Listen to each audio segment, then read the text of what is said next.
L'Agence nationale de la sécurité sanitaire de l'alimentation et de l'environnement tire la sonnette d'alarme. Oui, dans un rapport publié ce matin, elle alerte sur les sacs plastiques à usage unique qui sont dits biodégradables ou compostables. Attention, ils ne doivent pas finir dans votre compost car certains composants de ces sacs ne se dégradent pas.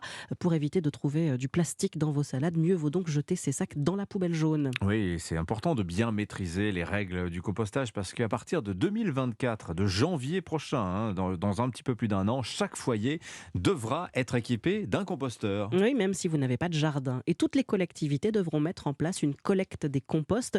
Mais au fait, le compost, qu'est-ce que c'est exactement? C'est le tuto de la rédaction d'Europe 1 avec Louise Salé. Eh bien, quand une plante pousse, elle capte les nutriments du sol et quand elle meurt, elle rend à la terre ses nutriments. Et ce qui est rendu, c'est le compost, qui est donc issu de fleurs, d'arbres, mais aussi des aliments que l'on mange.